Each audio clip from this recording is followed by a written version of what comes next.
Hola Menorca, l'èxit no s'improvisa, a no ser que s'esperi que sigui fruit de l'atzar. No és aquest el cas dels músics participants en el 12è Festival de Música Antiga de Maó, que aquest cap de setmana arriba al seu punt d'ebullició. Els músics, que prendran part en els concerts, en el Teatre Principal i en el Teatre d'Esborn, es reuneixen en el Saló d'actes del Claustre del Carme per assajar el voltant de la violinista, experta en música barroca i música clàssica, Midori Seiler, i hem aprofitat per fer-li una entrevista.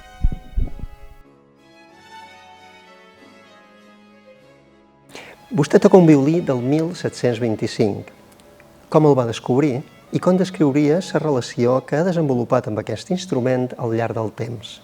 Well, of course, there are many very good contemporary violin makers who build new violins with wood which is 100 years old or so, but I really like to play on old instruments, and I think for Menorca this is very natural because we have a very historical place.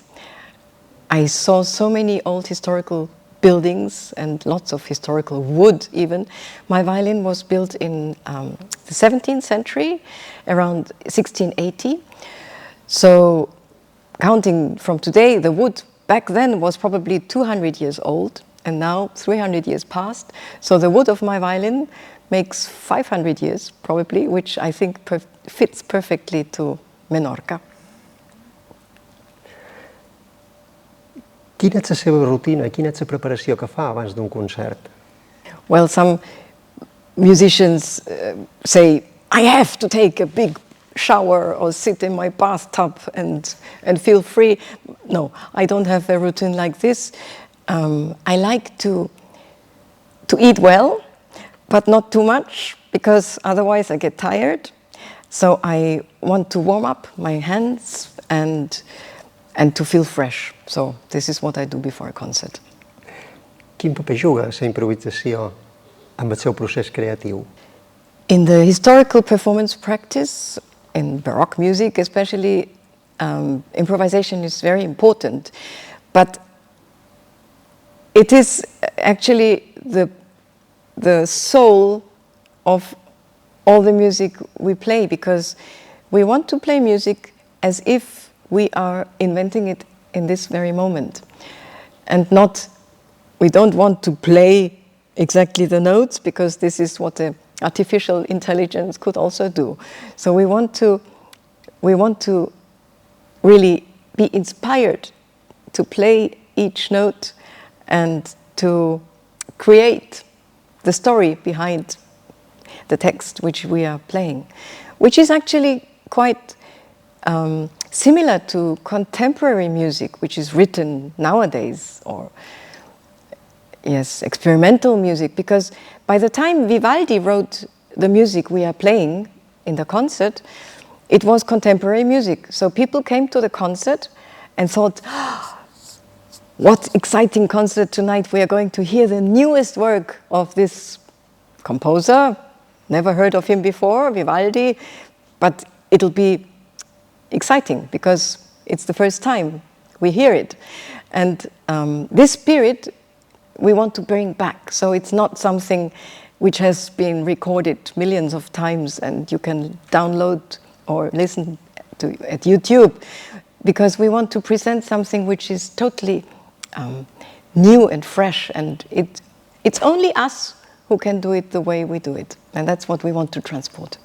Quin creu que és el paper més important d'un mestre en la formació d'un músic? Well, I, as a teacher, have the advantage of experience. I have done it for such a long time, and I have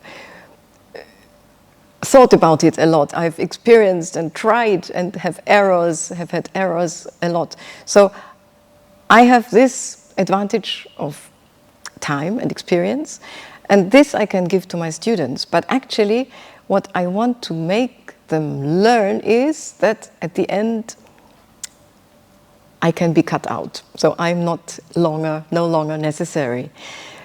And my students are free from being with a teacher because they have the skills to learn themselves, to improve.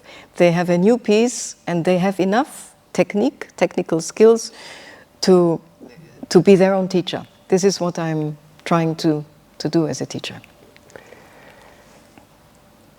Quin ha estat el moment més gratificant de la seva carrera i quin és el moment més desafiador?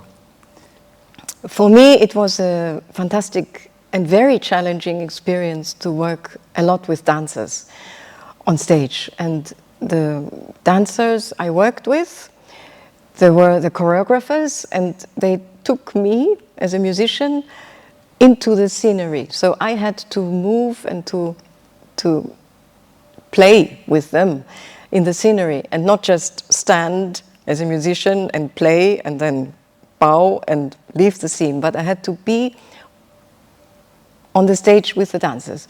And this is something, as a musician, you are not taught. So as a musician, you learn how to play the instrument, how to read, how to be inspired, but not how to use the room, because the room is something dancers use, yeah, not we as musicians. We know the way to the stage, we know the way back to the green room off stage, but we don't know how to use the space. So to measure space and to actually remember movements is something which takes a different part of brain. I remember very well notes, but not movements of my body.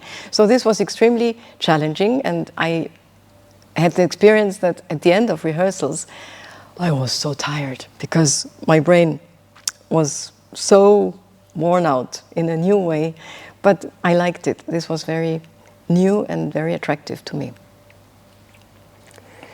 Què l'inspira a continuar tocant i creant música? I just love playing the violin, because the violin is not an easy instrument.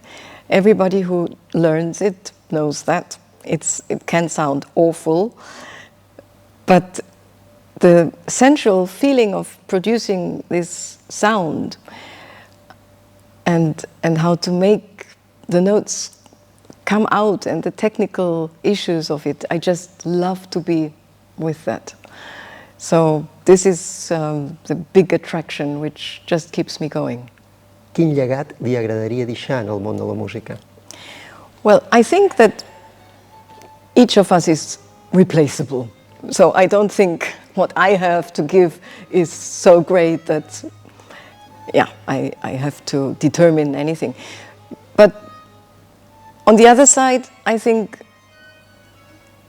some things, like I talk now, only I will say that in the same way.